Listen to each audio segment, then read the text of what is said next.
빛이 어두움에 빛이 주되, 이런 제목으로 하나님의 말씀을 전하도록 하겠습니다.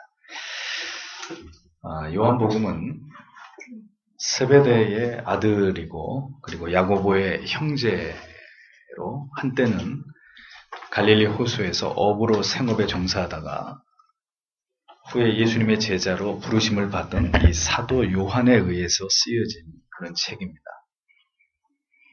그는 베드로와 야고보와 함께 예수님을 가장 가까이에서 모셨던 사도였고, 주께서 십자가에 달리실 때 그의 육신의 어머니인 마리아를 특별히 보살펴 주기를 부탁받았던 그런 인물이 바로 사도 요한이죠.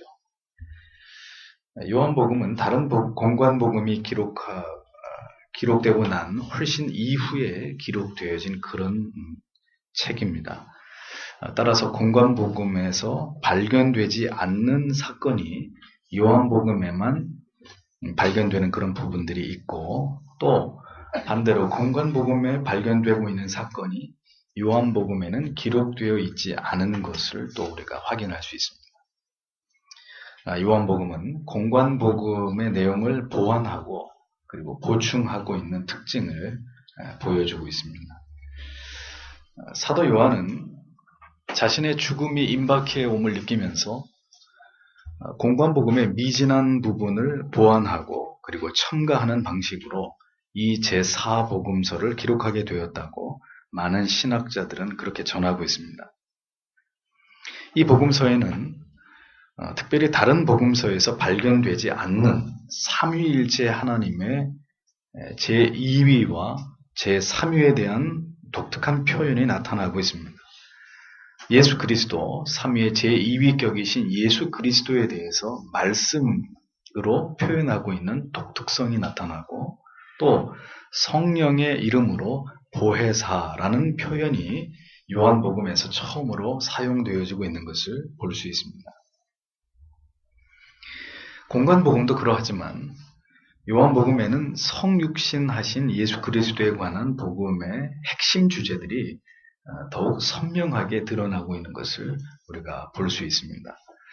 또한 당시 교회 안에 영지주의라고 하는 이단들이 주장하는 바, 예수 그리스도는 결코 육신의 모습으로 임하시지 않을 것이라는 주장을 반박하는 내용들이 요한복음 안에 담겨 있는 것을 보게 됩니다. 영지주의자들은 육체는 악하고 영혼은 선하다라는 이원론적인 사고에 빠져 있었던 자들로, 인류를 구원하실 메시아가 인간의 모습으로 오신다는 것을 영지주의자들은 절대로 받아들이지 않고 있었습니다. 그러나 요한복음은 그리스도의 성육신 사건을 아주 명백하게 밝힘으로써 영지주의의 이 같은 이단성들을 드러내고 복음을 변증하고 있는 이런 구조들을 요한복음 안에서 보게 됩니다. 무엇보다도 요한복음의 가장 중요한 기록의 목적은 요한복음 20장 31절의 말씀에 오직 이것을 기록함은 너희로 예수께서 하나님의 아들 그리스도이심을 믿게 하려 하며 또 너희로 믿고 그 이름을 힘입어 생명을 얻게 하려 하심이라. 이렇게 기록하고 있는 바와 같이 사도 요한은 예수께서 그리스도이시며 또 하나님의 아들이심을 증거하고 의심할 바 없이, 또한 예수 그리스도 자신이 창세 전부터 성부 하나님과 함께 동재하시던 하나님이시고 또 동시에 영원 전부터 말씀으로 존재하시던, 아주 독특한 표현입니다. 예수 그리스도가 창세 전부터 말씀으로 존재하시던 성부 하나님의 계시자, 성부 하나님의 계시자이시라는 진리를 소개하고 있다는 겁니다. 더불어 믿음의 본질이 무엇인지를 설명함으로 죄인들로 하여금 이 참된 복음을 통해서 영생을 얻게 하기 위해서 본서를 기록했다라는 사실을 우리는 분명하게 기억할 필요가 있습니다. 요한복음의 시작은 예수 그리스도 그분이 어떤 분이시냐, 이 아주 중요한 주제로부터 시작을 하고 있습니다. 그래서 1절의 말씀을 직역을 해보면 처음에 그 말씀이 계셨고 그 말씀이 하나님과 함께 계셨고 그 말씀이 하나님이셨다, 이런 의미가 됩니다. 예수 그리스도의 신성을 장엄하게 소개하는 것으로 요한복음이 시작합니다. 오늘 이 말씀은 사실은 굉장히 여러분들에게 중요한 지식을 전달하는 내용이 될 겁니다. 오늘의 설교는 어떤 여러분들의 감성에 호소한다든지 여러분들에게 어떤 의지적 결단을 촉구하는 그런 말씀이 아니라 예수 그리스도에 대해서 상당히 깊은 부분까지 여러분들에게 어떤 지식을 전달하는 그런 차원에서의 설교의 어떤 목표점이 있습니다. 그래서 여러분들이 오늘은 다소 지루할 수 있지만 이 내용을 잘 들으셔야 돼요. 그래서 지금 듣는 거로 이해가 다 되시지 않으면 나중에 블로그에 mp3 파일로 올라가면 또 듣고 또 들으셔서라도 오늘 이 중요한 예수 그리스도가 어떤 분으로 요한복음에서 묘사되기 시작하는지를 정확하게 이해하시는 것이 굉장히 여러분들에게 중요합니다. 그래서 귀를 기울이셔서 제가 증거하는 이 설교의 논리를 잘 따라가셔야 돼요. 잘 이해하시기 위해서 애를 쓰셔야 됩니다. 그리스도의 신성을 장엄하게 펼쳐내는 것으로 요한복음이 시작을 합니다. 성경 어느 곳에서도 그리스도의 신격을 이렇게 분명하고 명확하게 제시하고 있는 곳은 없습니다. 요한은 다른 복음서의 저자들과 달리 예수 그리스도를 다윗의 자손이나 혹은 어떤 족보상의 사람의 아들로서 그렇게 묘사하기 시작하고 있지 않고 처음부터 하나님의 아들로서 모든 시간이 존재하기 그 이전부터 존재하여 오신 성자 하나님으로 예수 그리스도를 단도직입적으로 우리에게 소개하고 있습니다. 한글 성경에는 태초에라고 시작하고 있는데 이런 번역은 약간의 오해 소지가 있습니다. 태초에라고 표현하게 되면 태초에 만물이 창조되어지는 시점에서부터 그리스도께서 존재하기 시작한 것으로 그렇게 이해될 수 있거든요. 그렇게 생각할 수 있습니다. 때문에 태초라는 말의 원래적 의미를 정확하게 이해하는 게 중요한데 태초에라는 말은 그런 의미가 아니고요. 천지를 창조하실 때 예수님이 함께 그때부터 존재하기 시작했다. 그런 의미로 받아들이면 안 되고 이 태초에라는 말은 태초 그 이전부터 그 영원한 시간으로부터 이런 의미로 이 부분을 이해할 때 이것이 정확한 이해가 될 것입니다. 그러니까 예수 그리스도 하나님의 아들이신 그분은 영원한 시간에서부터 존재해 오시던 분이심을 성경은 분명하게 밝히고 있습니다. 시작도 없으시고 끝도 없으신 예수 그리스도는 영원 전부터 성부 하나님과 함께 존재하셨던 분이라고 성경은 예수 그리스도, 성자 하나님을 그렇게 소개하고 있습니다. 태초라는 시간은 인간으로서는 도저히 가늠할 수 없는, 이해되기 어려운 그런 시간을 의미하는 것입니다. 성경은 태초라는 이 한 단어를 통해서 이 하나님의 아들의 무한하신 존재성을 시간이라는 개념, 그 너머에 존재해 오신 분이라는 사실로 증명해내고 있는 거예요. 영원한 시간에 빗대어서 지극히 유한한 이 잠시의 시간만을 살다 갈 뿐인 인생이 감히 이 신의 존재에 대해서 논한다는 것 자체가 신이 있다 없다. 예수는 인간이지 신이 아니다. 그는 신이지 인간이 아니다. 이렇게 논하는 것 자체가 얼마나 어리석고 허락되지 않은 오만한 일인지를 우리는 정확하게 깨달을 필요가 있습니다. 우리가 도저히 알 수 없는 그 영원한 시간 속에서부터 무엇이 존재했다는 말이냐? 뭐가 존재했다고요? 말씀이 존재했다. 성경은 이렇게 얘기합니다. 말씀이 존재했다. 말씀이 존재했다는 건 뭘 의미하죠? 여러분들이 이 요한복음 1장 1절의 말씀은 수도 없이 들은 말씀이고 심지어 외울 수도 있는 그런 말씀인데, 자, 이제 이런 것들을 이제 구체적으로 강론적으로 들어가면 정확하게 이제 답을 하실 수 없어요. 알긴 알지만 정확히 모르기 때문인데, 자, 말씀이 존재했다고 성경이 말씀하는데 이게 무슨 의미냐? 우리가 보고 그리고 듣고 깨달을 수 있는 언어로 표현된 어떤 위대한 신성이 존재했다는 것입니다. 즉 하나님께서는 하나님의 아들이신 예수 그리스도를 인간의 몸으로 이 세상에 임하게 하심으로 친히 사람의 언어로 하나님 자신을 드러내시고 우리에게 설명하시고 우리에게 계시하시도록 이미 영원한 시간 전부터 이것을 예비하셨다는 거죠. 준비하셨다는 거죠. 하나님의 아들이신 성자 하나님이 말씀이셨다. 말씀으로 존재하셨다. 또한 예수 그리스도는 성부 하나님과 분명하게 구별된 위격으로 그러나 성부 하나님과 동일하게 존재하고 계셨다는 사실을 우리 성경 이 구절은 우리에게 분명하게 증언합니다. 즉 성자 예수 그리스도 또한 성부 하나님과 다름없이 영원부터 영원까지 존재하시는 분이심을 성경은 우리에게 분명하게 명시합니다. 영원한 시간 속에서 존재해 오고 계셨던 그리고 말씀이셨던 성자 예수 그리스도의 그 신비를 요한은 이 복음서의 시작에서부터 설명해 나아가기 시작합니다.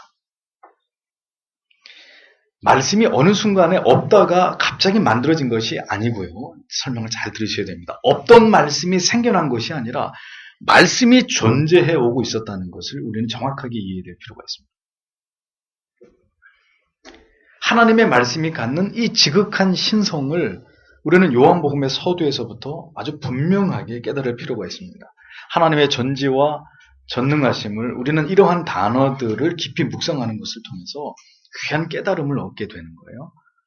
자, 모든 일들이 일어나기 전에 천지가 창조되기도 전에 영원한 시간 속에서 이미 말씀으로 존재하고 계셨던 예수 그리스도의 그 정체성이 요한복음의 말씀을 통해서 드러납니다. 예수 그리스도께서 말씀이라고 표현되고 있는 이 구절은 성경의 이 부분이 유일한데 교부들은 이 말씀을 이해하기를 어떻게 이해했느냐? 위대한 하나님의 지혜가 성경의 잠언의 말씀으로 존재했듯이 또 우리의 마음과 감정이 우리의 말과 언어로 나타나듯이 성부 하나님의 마음, 성부 하나님에 대한 지식, 성부 하나님에 대한 속성들이 말씀이라는 드러난 형상과 열매로 존재하게 됐다. 이렇게 교부들은 이해를 한 것입니다. 그래서 서두에 말씀드린 대로 예수 그리스도는 하나님의 계시자이다라는 독특한 표현과 이해가 요한복음 안에서 우리에게 주어지는 것입니다. 성부 하나님의 자기 계시가 곧 누구라는 거죠? 성자 하나님이시다라는 논리가 되는 겁니다. 따라서 하나님께서는 자신의 계시, 자신의 발현으로서의 성자 하나님과 공존하셨다는 이야기입니다. 이것을 성경이 말씀하고 있는 것이죠. 인간이 창조되기 전부터 태초 그 이전부터 예수 그리스도께서는 말씀으로 존재하심을 통해서 마침내 하나님의 때가 되심에 그 하나님 자신을 드러내시는 수단으로 그렇게 존재하고 계셨다는 이 중대한 진리를 우리가 깨닫게 되는 것은 우리에게 신선한 충격이 아닐 수 없습니다. 여러분 성경 어디에서 예수 그리스도는 곧 말씀이다라는 등식의 관계를 찾아볼 수 있습니까? 그 말씀이 하나님과 함께 계셨다 이렇게 성경이 기록합니다. 자, 참 이해하기 어려운 부분이에요. 이 영원하신 하나님의 어떤 경륜을 우리가 어떻게 이해하겠습니까? 왜 하나님의 아들이 영원한 시간 속에서부터 말씀으로 존재했느냐? 우리가 어떻게 그걸 다 이해하겠습니까? 그러나 말씀을 따라서 쭉 가다 보면 이제 그것이 하나하나 풀리기 시작합니다. 이 하나님의 자기 계시로서의 성자 하나님께서 영원부터 존재하고 계셨다는 사실은 우리에게 많은 어떤 진지한 사유의 제목과 동기를 우리에게 제공합니다. 그래서 루터의 수제자이며 동지였던 멜랑흐턴은 그리스도께서 말씀으로 불리운 이유는 그리스도 자신이 성부 하나님의 계획에 대한 공포자요. 그리고 해석자이기 때문이다. 이렇게 이야기를 했습니다. 또 기독론의 보고인 히브리서에는 히브리서 1장 2절에서 아주 중요한 말씀이 그것에 대한 증거로 기록되어 있는데 이 모든 날 마지막에 아들로 우리에게 말씀하셨으니 라는 기록이 나와요. 아들로서 우리에게 하나님이 말씀하셨다. 다시 말하면 하나님이 자기 아들을 통한 계시 전달의 방식이 아니고서는 그 어떤 식으로도 우리에게 말씀하시지 않았다라는 의미가 되는 거죠. 우리가 분명히 기억해야 될 진리는 하나님을 아는 가장 중요한 방법은 바로 성육신하신 예수 그리스도를 통해서라는 사실입니다. 그 어떤 프로그램이나 어떤 체험이나 어떤 경로나 과정을 통해서가 아니라 오직 예수 그리스도를 통해서만이 하나님을 알 수 있다. 이것이 성경이 우리에게 밝히고 있는 중대한 진리입니다. 예수 그리스도 안에 하나님을 알 수 있는 모든 지식이 다 계시되어졌다라는 겁니다. 이것을 깨달은 사도 바울은 빌립보서 3장에서 뭐라고 얘기하죠? 예수 그리스도를 아는 지식이 가장 고상하다라는 사실을 강조하고 있습니다. 그를 위해서 모든 것을 잃어버리고 나는 내가 가지고 있었던 모든 기득권들을 다 배설물처럼 여긴다라고 말하고 있습니다. 자, 우리는 이런 바울의 고백을 들을 때 충격을 받아야 돼요. 그리고 한 가지 굉장한 어떤 의구심을 가져야 됩니다. 궁금하지 않으세요? 예수 그리스도 안에 담겨있는 지식이 도대체 무엇이길래 그 바울이 가지고 있었던 그 뛰어난 모든 그가 누리고 있었던 기득권들을 다 배설물처럼 여겨버리고 모든 것을 다 포기하고 예수 그리스도를 아는 지식을 붙들겠다고 바울이 말했을까? 이런 우리 안에 좀 도전의식이 있어야 돼요. 왜? 무엇 때문에? 도대체 뭘 위해서, 뭘 바라고 바울은 예수 그리스도를 아는 지식을 선택한 것일까? 뭔가 대단한 것이 그 예수 안에 있을 텐데 나는 왜 지금까지 그것을 모르고 예수를 믿고 있는 것일까? 이런 문제의식이 있어야 된다는 겁니다. 오늘 우리에게는 왜 예수 그리스도에 대한 지식에 대한 이 같은 목마름이 없는 것일까? 예수 믿어서 복을 받고 싶은 마음은 누구보다도 많은데 왜 그리스도를 아는 그 탁월한 지식이 도대체 무엇인가에 대한 목마름은 오늘 내 안에 없는 것일까? 이런 생각이 필요하겠죠. 태초의 말씀이신 예수 그리스도께서 하나님과 함께 계셨다는 이러한 표현을 통해서 사도 요한은 사실 깊은 의도와 목적을 가지고 예수 그리스도의 신성이 부정되던 그런 시대 속에서 예수 그리스도가 하나님의 아들이시다라는 이 정도의 어떤 보편적인 표현보다는 더욱더 어떤 그리스도의 신성을 아주 극단적으로 높여서 처음부터 영원한 시간에서부터 하나님의 아들이 말씀으로 존재해 오셨다는 성경 어디에서도 표현되고 있지 않은 다소 충격적인 표현으로 이 그리스도의 메시아성, 그리스도의 신성을 천명하는 이런 방식으로 요한복음을 시작하고 있다. 요한복음의 이 독특성을 여러분들이 바로 이 오늘 본문을 통해서 정확하게 이해하셔야 되는 것입니다. 그럼 왜 그랬느냐?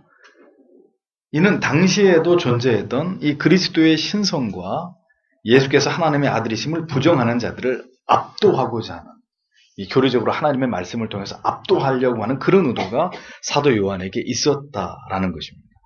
그래서 사도는 이러한 표현을 통해서 매우 직접적으로 그리스도에 대한 독특한 표현의 방식을 통해서 복음을 전달하고 있었다는 거죠.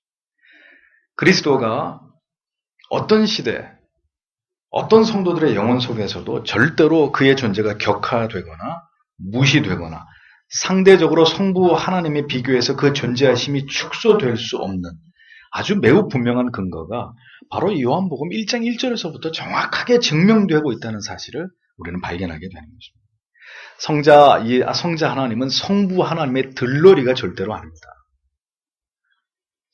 그 말씀이 하나님과 함께 계셨다라는 이 의미의 중요성은 영원 전부터 복된 삼위의 제1위와 2위가 연합되어져 계셨다라는 사실에 대한 아주 뚜렷한 증거를 제시하고 있는 것이죠.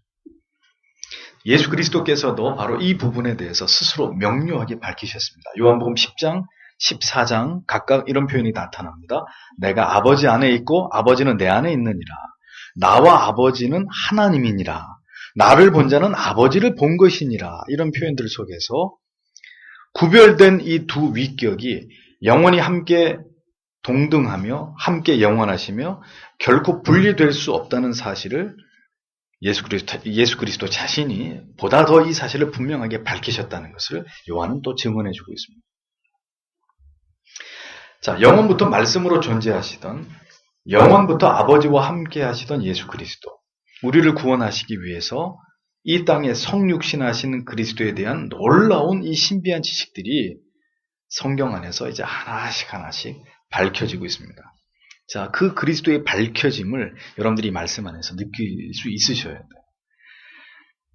그 나뉘어질 수 없는 성부 하나님의 자기 계시로서의 성자 하나님께서 인간의 몸으로 그 아버지로부터 분리되어져서 이 세상에 오셨다고 성경은 얘기합니다. 그럼 왜 그렇게 했느냐? 왜 그렇게 하셨느냐? 이유는 단 하나입니다. 하나님을 알리기 위해서. 우리를 구원에 이르게 하기를 원하신다는 그 사랑을 우리에게 설명하시기 위해서 말씀이셨던 그분이 이 땅에 육신으로 오셔서 그 말씀으로 우리에게 이 진리를 가르쳐주기 시작하신 거죠. 단 한순간도 떨어지거나 나뉘어져 본 적이 없는 그분이 성부 하나님을 떠나서 이 세상에 오셨고 결국 죽음으로 지옥의 음부에 내려가는 듯한 성부와의 완전한 단절의 고통을 예수께서는 경험하셔야 했던 것입니다.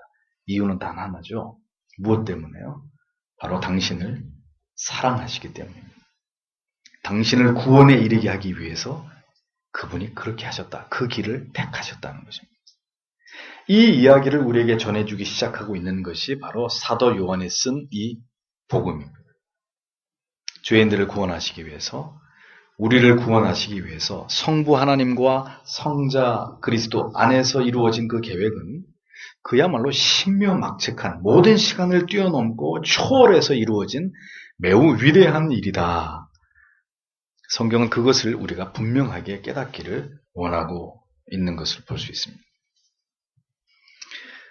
그리스도에 대한 부족한 지식 혹은 단편적이고 깊이가 없는 지식은 하나님의 아들이신 예수 그리스도에 대한 올바른 발견과 깨달음의 부재를 반드시 낳게 되어 있습니다.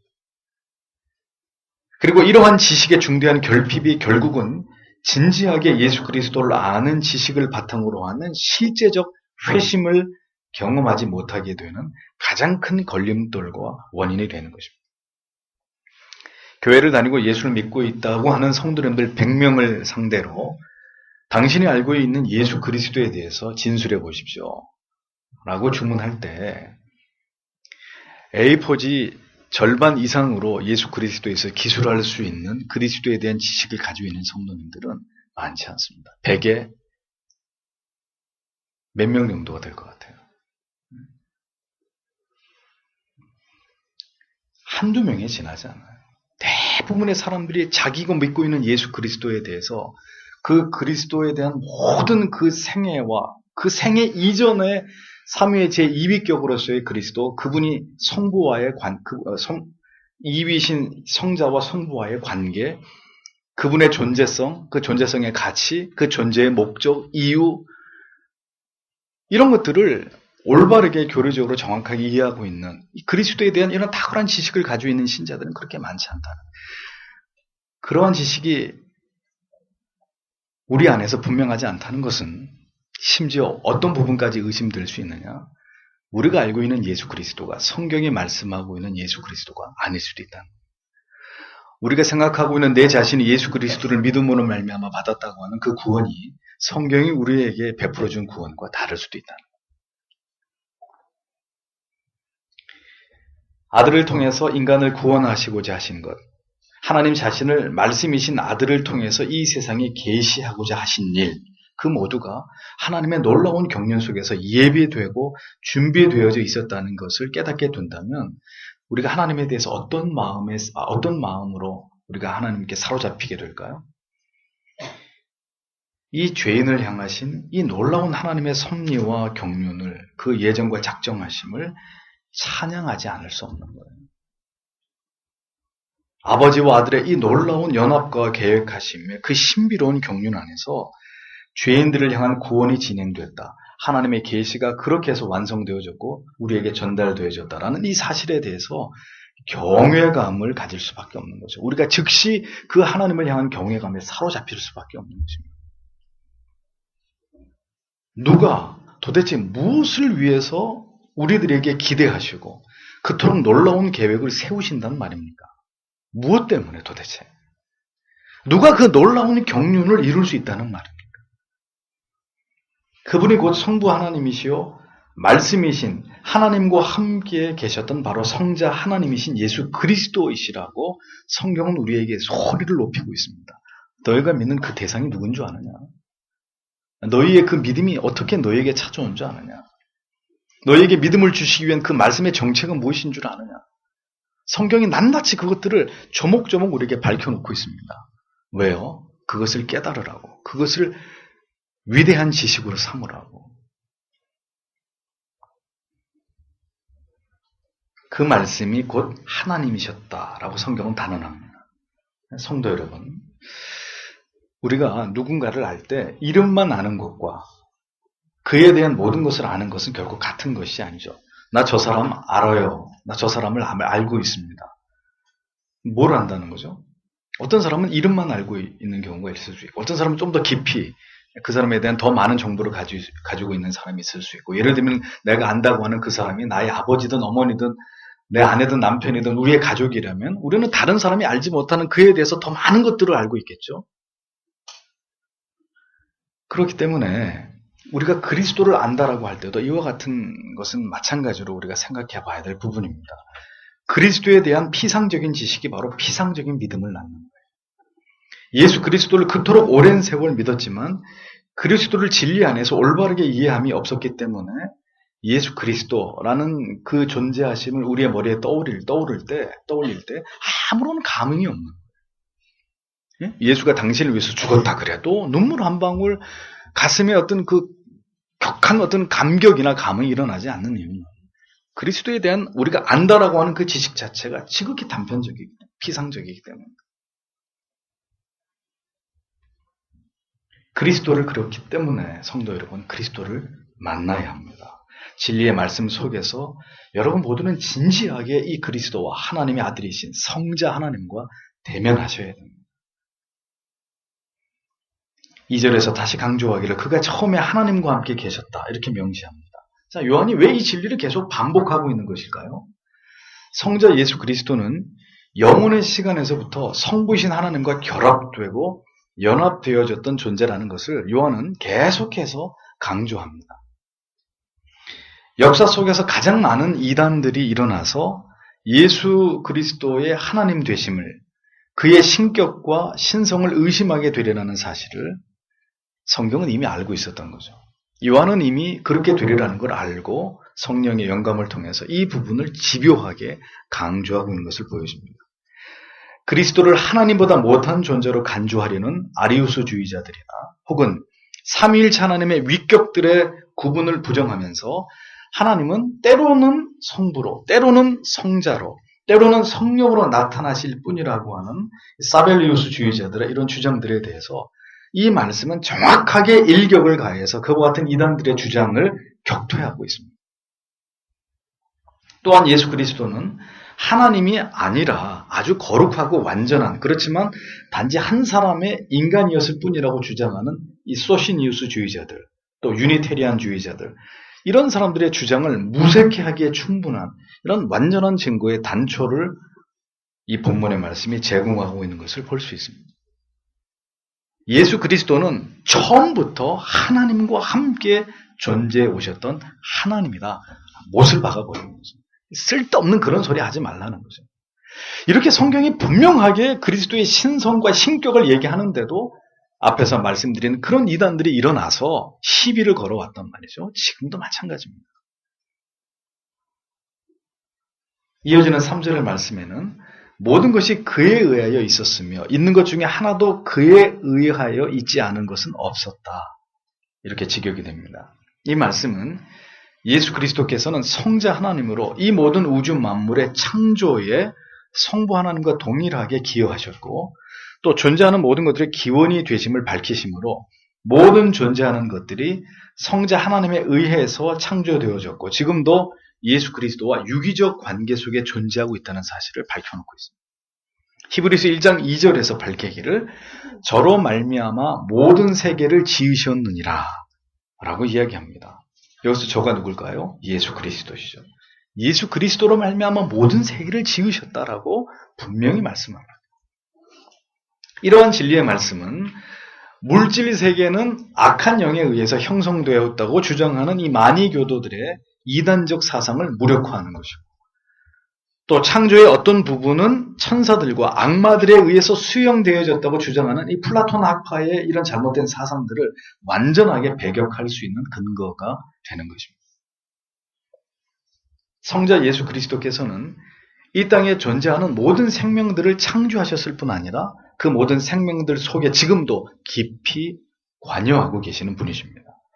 창조하셨을 뿐 아니고 그 생명을 보존하고 통치하고 깊이 그 존재들과 더불어서 함께하기를 원하시는 그 그리스도의 속성을 성경은 우리에게 정확하게 드러내고 있습니다. 종종 어떤 사람들은 지은 것이 하나도 그가 없이는 된 것이 없느니라 라는 말씀을 가지고 어떤 의문을 한 가지 제기하기도 합니다. 그 의문이 뭐냐? 모든 존재하는 것들이 예수 그리스도로 말미암아 존재하는 것이라면 모두 하나님이 만드신 것이 아니냐라는 질문일까요? 그럼 그것도 하나님이 만드신 거 아니냐? 예수가 만든 거 아니냐? 뭐요? 죄. 죄도 예수가 만든 거 아니냐? 이런 의문을 제기합니다. 그럼 그 죄도 하나님이 만드신 것인가요? 해답은 죄는 그리스도의 창조물 가운데 있지 않다는 것입니다. 로마서 5장 12절에서 그 해답을 얻죠. 이러므로 한 사람으로 말미암아 죄가 세상에 들어오고 라고 했습니다. 죄는 하나님의 창조물이 아니라 인간의 타락의 산물이라고 성경은 분명하게 말씀합니다. 다만 그 죄가 세상에 들어오는 것을 하나님이 어떻게 하셨다는 거예요? 허용하셨다는 거예요. 그 들어온 죄는 죄인들을 구속하기 위한 하나님의 위대한 계획에 의해서 그러나 완전하게 봉쇄되고 통제되고 지배되게 되었다는 것을 성경은 더불어서 함께 우리에게 이야기하고 있습니다. 죄가 들어왔지만 그 죄가 하나님에 의해서 통제되었다는 거죠. 죄가 들어와서 그 죄가 하나님과 우리 사이의 관계를 완전히 절단을 내버렸는데 그래서 그 죄가 통제불능의 상태가 됐느냐? 천만에. 성경은 아니라고 얘기합니다. 선악을 알게 하는 나무를 만드셨고 그 나무의 실과를 먹지 말라고 엄히 말씀하셨어도 아담이 그것을 따 먹음으로 그래서 전적으로 부패하고 타락한 상태가 되었다 하더라도 그 모든 것은 성부 하나님과 그의 아들이신 성자 하나님에 의해서 완벽하게 통제되고 해결되었다는 사실을 우리는 하나님의 말씀 속에서 분명하게 알게 됩니다. 그래서 성경은 그 사실을 더 강조하는 거예요. 왜 하나님이 선악을 알게 하는 나무를 만들고 아담이 그걸 따먹게 하셨습니까? 그걸 가지고 하나님을 원망하는 사람들은 바보 천치들입니다. 그게 중요한 게 아니라 그렇게 되었어도 하나님과 그의 아들 예수 그리스도와의 이 구속의 언약, 속죄의 언약을 통해서 이 문제가 완벽하게 해결되어졌다. 하나님은 그렇게 전지전능하신 분이고 그의 아들을 통해서 인간을 구원하시기 위한 놀라운 사랑과 자비와 긍휼을 베풀어 주신 하나님이다. 오히려 그 부분을 더 중요하게 이해하고 깨닫고 그 하나님을 찬양하는 것이 우리의 본분인 거죠. 영원의 시간 속에서부터 하나님의 계시로 존재하셨던 성자 하나님. 창조의 위대한 사역 가운데서도 성부와 동역을 하셨고 언제나 성부와 분리되어지신 적이 없으셨던 완전한 하나님과 한 몸이셨으면서도 동시에 구별된 위격으로 존재하셨던 그 하나님으로 성경은 분명하게 성자 예수 그리스도를 설명하고 있습니다. 이것이 우리가 우리의 신앙 속에서 오늘 우리의 신앙 속에서 예수 그리스도를 축소시키거나 어떤 경외와 신앙의 대상에서 상대적으로 성부 하나님과 비교해서 성자 예수 그리스도를 경원시하지 말아야 되는 아주 중요한 근거라는 거죠. 우리의 신앙이 절대 삼위의 하나님에 있어서 그 균형을 잃어버리는 일들을 용인하지 말아야 되는 중대한 이유가 바로 이러한 이유 때문이라는 거예요. 성부 하나님께서 주연이시고 성자 예수 그리스도는 조연즈음으로 간주하려는 신앙, 지극히 위험하고 삼위일체에 대한 균형 잡힌 이해의 부재를 보여주는 것이고 아직 성경 속에서 진리이신 그리스도를 대면하지 못했음을 보여주는 중요한 방증이 되는 것입니다. 누가 성경의 권위를 하나님의 자기 계시의 권위를 의심합니까? 성자 하나님 되심을 누가 감히 부정하려고 듭니까? 누가 이 구원의 유일하신 이 계시이신 예수 이외의 구원을 이야기합니까? 에? 교회가 아닌 거예요. 그리스도 이외의 구원, 그리스도 이외의 계시 이런 것들을 주장하는 교회나 교단과 목회자나 성도들은 성경이 말씀하는 구원하고는 관계없는 사람들이에요. 처음부터 함께 존재하셨던 말씀, 하나님께서 완전하게 자신을 계시하신 말씀으로서 예수 그리스도이심을 이해할 때 그 누가 이 계시의 오류를 주장하고 불완전함의 문제를 제기할 수 있겠습니까? 예수 이외의 구원의 가능성을 감히 누가 거론할 수 있겠습니까? 자, 이 모든 진리를 통해서 우리는 중요한 두 가지 중대한 사실 속으로 이제 우리를 이끌고 들어가야 됩니다. 첫 번째, 그것은 예수 그리스도께서 하나님이시며 하나님 자신의 계시라는 사실이고, 또 하나는 하나님에 대한 신앙은 곧 하나님의 말씀에 대한 하나님의 말씀을 중심으로 하나님에 관한 지식을 올바르게 이해하고 깨닫는 올곧은 신앙이어야 된다라는 이 두 가지의 명제입니다. 따라서 하나님의 말씀을 소홀히 하거나 성자 예수 그리스도를 소홀히 하는 신앙은 절대로 하나님 앞에 인정될 수 없는 신앙이라는 것을 여러분들이 분명하게 이해하고 믿으셔야 될 필요가 있다는 것입니다. 하나님께서 자신을 성자 예수 그리스도를 통해서 우리에게 계시하셨습니다. 예수 그리스도는 곧 우리에게 영생 주심을 선포하시는 하나님의 메시지인 성경 그 자체입니다. 성경의 신구약은 바로 이 하나님의 아들이신 예수 그리스도에 관한 책입니다. 그러므로 성도가 하나님의 말씀인 성경의 진리를 곧 하나님으로 여기는 것은 당연한 것입니까? 당연하지 않은 것입니까? 당연한 것입니다. 성경이 예수 그리스도이시고 예수 그리스도가 하나님이시고 하나님의 말씀이시라면 오늘 이 성경을 대하는 우리의 태도는 누구를 대하는 태도와 방불해야 되느냐? 하나님을 대하는 태도와 같아야 된다는 거예요.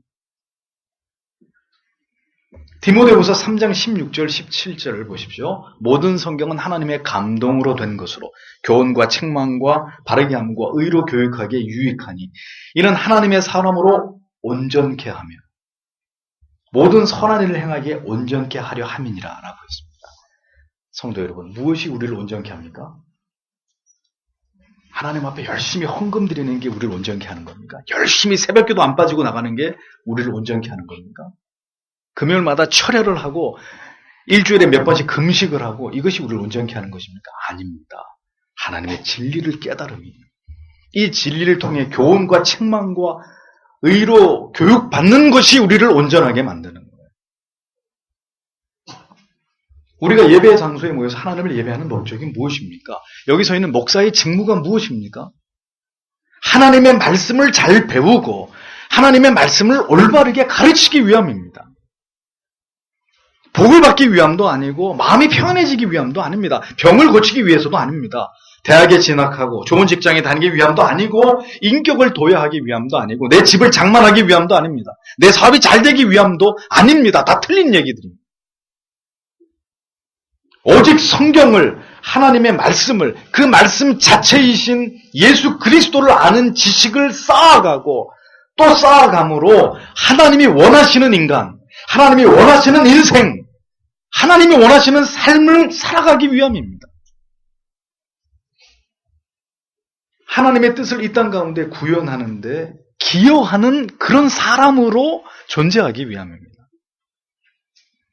하나님께 영광과 기쁨을 드릴 수 있는 존재로 존재하는 것이 우리의 존재의 목적이고 이유라는 거예요. 그렇게 되기 위해서 우리는 성경을 통해서 반드시 교훈을 받아야 합니다. 때로는 책망을 받아야 됩니다. 바르게 교정되어져야 합니다. 하나님의 공의를 정직하게 배워야 합니다. 그리고 이 모든 것을 통해서 우리의 지정의를 회복시켜 나아가는 것을 통해서 우리가 구원받은 하나님의 자녀라는 것, 내가 성도라는 것, 그리고 성도로 온전해져야 되는 이 모든 의무들을 감당해야 됩니다. 하나님이 원하시는 모든 선한 일에 하나님의 뜻에 합당한 도구들이 되어져 가야 되는 것입니다. 뭘 통해서요? 하나님의 말씀을 통해서, 성경을 통해서. 이것이 하나님의 말씀과 관련해서 우리가 존재해야 되는 목적과 이유가 되는 것입니다. 우리의 존재론적인 의미가 되는 중요한 진리가 되는 것입니다. 교회 안에 있었어도 예수 밖에 있었던 자에게는 결코 구원이 있을 수 없다는 것 기억하십시오. 그리스도를 아는 신령한 지식으로 채워져 가지 않은 영혼은 그 상태로 계속 지속되다가는 반드시 마지막 때에 배도에 빠지게 되어 있습니다. 환난을 절대로 견디지 못하게 되어 있습니다. 제 말이 참말인지 거짓말인지는 머지않아서 알게 되실 거예요. 우리는 무엇을 믿었고 우리는 지금까지 무엇으로 교훈을 받았는지를 생각해 보십시오. 여러분들이 교회 다니시면서 도대체 뭘 믿은 것이고 어떤 교훈을 여러분들의 영혼에 쌓아왔는지를 생각해 보십시오. 우리가 오늘까지 하나님을 신앙하면서 우리의 신앙의 핵심이라고 여긴 것들이 무엇이었는지를 생각해 보세요. 하나님의 말씀인 성경이 우리의 삶과 가치관과 신앙을 차지하는 비중이 어느 정도의 분량이었는지를 돌이켜 보십시오. 우리는 과연 진리이신 예수 그리스도를 하나님과 하나님의 말씀을 사랑하는 일에 우리의 인생에 얼마나 많은 시간을 헌신하면서 살아왔는지를 철저하게 따져보십시오.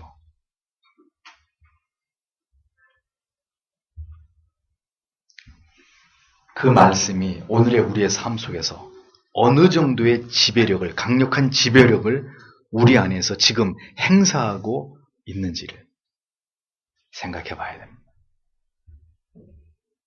우리는 어떤 성경의 말씀을 따라 그 원리를 따라서 지금 공부하고 있고 그 성경의 말씀을 따라서 직업을 선택하고 있고 직장을 다니고 있고 연애를 하고 있고 결혼을 하고 있고 자녀를 키우고 있고 교회를 다니고 있고 직분을 섬기고 있고 헌신을 하고 있고 예배를 드리고 있고 기도를 하고 있는지를 생각해 보셔야 됩니다. 우리는 어떤 성경의 가르침을 따라서 봉사하고 사랑하고 삶의 우선순위를 정하고 고난을 감당하고 내게 주신 기회들을 선용하고 있는지를 성도라면 하나님의 자녀라면 이 하나님의 말씀 앞에서 이 말씀을 통해서 이런 것들을 철저하게 규명해야 되는 것입니다. 절대적인 성경의 기준이 우리의 삶을 지배하고 있고 다스리고 있는 영역은 오늘 우리의 삶의 몇 퍼센트가 되는지를 생각해 봐야 합니다. 기독교의 핵심은 바로 성경이 있고 그 성경 속에서 말씀이신 예수 그리스도와의 만남에 있는 것입니다. 그를 만나서 우리 자신이 환골탈태하여서 그리스도의 새로운 피조물로서 살아감에 우리의 존재의 의미와 가치가 있는 거예요. 성경은 이어서 우리에게 말씀합니다. 4절에 그 안에 생명이 있었으며 그 생명은 사람들의 빛이었다라고 말씀합니다. 사망의 나락으로 추락한 자들에게 다시 새로운 생명을 주실 분은 오직 예수 그리스도이시고 그 예수 안에 우리가 다시 살아날 수 있는 생명이 들어있다. 성경은 말씀합니다. 자, 보세요. 치명적인 바이러스가 퍼져서 전 인류가 몰사하게 된 상황에서 유일한 백신이 존재하게 됐는데 그 유일한 백신, 그 생명이 바로 누구라는 거예요? 예수 그리스도. 진리는 그리스도의 존재의 가치를 이렇게 증언하는 것입니다. 다 죽어요. 다 죽는데 살릴 수 있는 길이 하나 생겨났단 말이에요. 그 길은 유일한 길인데 유일한 존재인데 예수 그리스도라는 겁니다. 그게 그리스도의 인류에 대한 그리스도의 가치라는 거죠. 그로부터 모든 생명이 흘러나오게 됐고 그를 믿는 자, 그를 마시는 자, 장대에 달린 뱀을 바라보는 자 모두가 생명을 얻을 수 있다는 이 진리가 성경에 가득 채워져 있는 것입니다. 전적으로 부패하고 타락하고 영적으로 완전히 죽은 자들에게 새로운 생명을 수혈하시는 예수 그리스도. 생명을 주실 뿐 아니라 빛이 되셔서 우리의 모든 인생, 우리의 전 존재를 진리로 이끄시고 인도하시고 사명을 감당하게 하시는 그런 분이 예수 그리스도다라고 성경은 우리에게 분명하게 증언합니다. 그리스도는 모든 만물의 창조자이시고 주관자가 되심으로 어두움을 비추는 생명의 빛이 되신다고 사도 요한은 예수 그리스도를 그렇게 칭송하고 있었던 것입니다. 생명의 빛으로 어두움 가운데 비춰지게 되었다는 거죠. 빛이신 그리스도께서 성육신하심으로 죄악된 세상의 빛으로 강림하셨다는 것입니다. 말씀이시고 이 모든 피조 세계를 창조하신 그 조물주께서 인간이 되셔서 타락한 그 죄의 어둠 속에 있는 인간 속에 빛으로 인카네이션 하셨다는 것. 모든 것을 디자인하시고 창조하신 그 만물의 주인이 친히 그 만물 가운데 하나가 되어서 그 만물들에게 빛으로 유일한 생명과 희망으로 찾아오셨다는 것입니다. 때가 되어 하나님 자신의 계시인 예수 그리스도께서 이렇게 사람의 형상을 입어서 우리 가운데 오셨다는 것입니다. 그리고 그분이 우리에게 말씀하신 거죠. 뭐라고요? 빛 가운데로 나아오라고. 사람들의 빛, 죄인들의 유일한 소망으로 예수께서 이 땅에 그렇게 오셨다는 것입니다. 문제는 그렇게 빛이 오셨는데도 어두움의 반응입니다. 어둠이 어떻게 반응했느냐. 5절에 그 빛이 어두움을 비추니 어둠이 그 빛을 붙잡지 못하였다. 이렇게 직역이 됩니다. 빛이 생명이 다가왔는데도 불구하고 어둠이 그 생명을 붙잡으려고 하지 않았다는 거죠. 그 빛을 받아들이지 않았다는 의미입니다. 그리스도께서 베풀어 주신 생명의 빛을 할지라도 그 빛은 모두를 위한 빛도 모두를 위한 생명도 아니라는 것을 우리는 깨닫습니다. 결국 그 빛 앞으로 나와야 될 자, 그 생명을 붙잡는 자에게만이 생명이 수일될 뿐이라는 진리를 이 말씀은 담고 있습니다. 요한복음 15장 5절과 6절에서 이 진리는 더 극단의 논리로 발전되고 있습니다.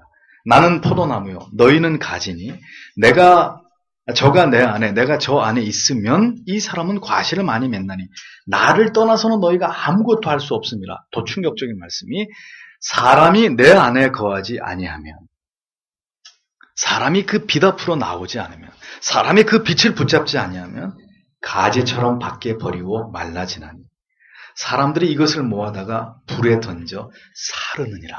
이렇게 말씀합니다. 포도나무 줄기에 붙어있지 않는 가지는 가차없이 불에 던짐을 당하게 될 것이라고 진리는 분명하게 경고하고 있습니다. 여전히 빛은 이 시대에도, 우리가 살아가는 이 시대에도 이 빛은 어두움들에 의해서 거부되고 거절되고 있습니다. 어두움은 그 빛을 절대로 붙잡으려고 하지 않는다고 성경은 말씀합니다.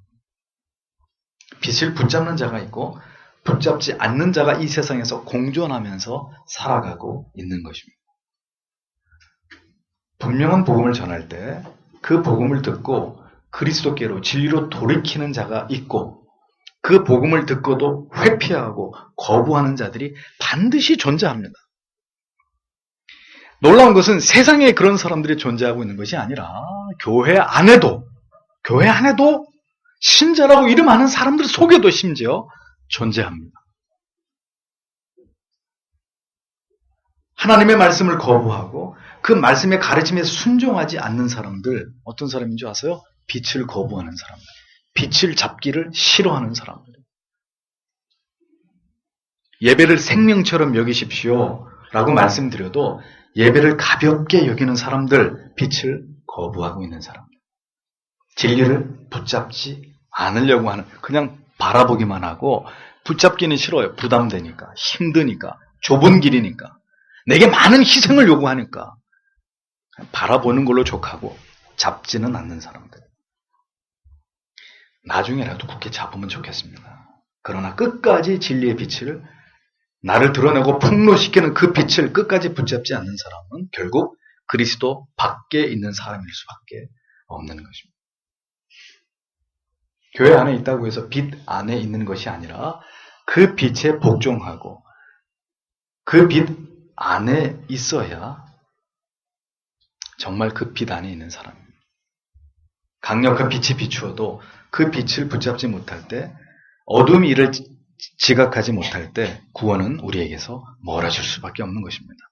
그래서 히브리서 6장 4절에서 6절은 이런 말씀으로 재차 이 중요성에 대해서 강조하죠. 한번 비추심을 얻고, 비춰졌습니다. 어두움 가운데 분명히 선명하게 진리의 빛이 비춰졌습니다. 한번 비추심을 얻고 하늘의 은사를 맛보고 성령에 참여한 바 되고 하나님의 선한 말씀과 내세의 능력을 맛보고, 문제는 다시 타락한 자들은 새롭게 하여 회개케 할 수 없나니 이는 자기가 하나님의 아들을 다시 십자가에 못 박아 현저히 욕을 보임이라. 성경에서 여러 난해한 구절들 가운데 바로 이 히브리서 6장 4절에 6절의 말씀도 중요한 구절의 하나로 포함이 되어집니다.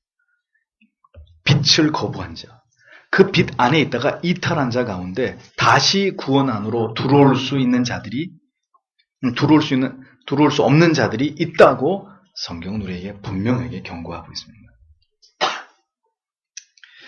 햇빛이 들지 않는 음지에 3월이 돼도 눈과 얼음이 쉬 녹지 않는 것처럼 그렇게 진리에 귀 막고 눈 멀어서는 절대로 빛으로 나올 수 없고 빛의 편이 될 수도 없습니다. 죄는 그래서 자꾸 빛을 가리웁니다. 어두움은 빛을 싫어하는 속성이 있습니다. 어두운 방 안에 불을 딱 켜는 순간 어두움은 순식간에 창문 밖으로 사라져버립니다. 빛에 의해서 쫓겨날 수밖에 없는 게 어두움입니다. 그것이 싫으면 빛을 거부할 것입니다. 불을 꺼버리든지, 불을 딱 켜는데 불 끄라고 소리를 지를 거예요. 불을 꺼버리든지 조명을 꺼버려서 어두움을 즐기고 어두움 속에 있고 싶어 할 것입니다. 모든 걸 가리워주고 덮어주고 보이지 않게 해주는 어두움이 더 편하다고 여길 것입니다. 어떤 사람이? 빛을 거부하는 사람들. 그것이 바로 죄인 거예요. 죄. 진리를 진리로 정직하게 이해하고 그 진리 앞에 드러나는 자기의 죄를 부정하고 그렇게 자신이 폭로되는 것을 싫어하는 것이 바로 죄의 정체입니다. 예수는 생명이시고 생명의 빛이십니다. 사망에서 이렇게 세우고 깊은 잠에서 깨어나게 하시기 위해서 강렬한 빛으로 그 말씀의 빛으로 우리에게 찾아오신 분이십니다. 어둠을 몰아내시기 위해서 이 세상에 오신 분이십니다. 하나님이 곧 말씀이고 그 말씀이 곧 예수 그리스도이시고 그 예수 그리스도가 바로 우리의 삶의 빛입니다. 그래서 이 빛이 꺼져버리면 우리도 죽는 거예요. 이 빛을 멀리하면 우리도 깊은 어둠 속으로 빠져들게 되는 거예요. 이제 요한은 이 빛에 대한 이야기를, 이 생명에 대한 이야기를 시작하려고 합니다. 우리는 이 요한복음을 들으면서 우리의 영혼에도 이 진리의 등불이 점화되기를 간절히 소원하셔야 됩니다. 이미 이 빛을 소유하고 계신다면 이 빛이 여러분 영혼 가운데서 더욱 밝아지시기를 기도하셔야 되고, 이 빛이 없었던, 지금까지 어두움 가운데 있었던 분들에게는 이 빛이 이제 그 어두움 속에서 발화되기를 간절히 소원하셔야 됩니다. 그 빛의 공격을 받아서 모든 어두움들이, 우리 안에 있는 어두움들이 격퇴되기를 간절히 원하셔야 됩니다. 새 나라가 내 안에 세워지기를 꿈꾸셔야 돼요. 그리스도의 나라.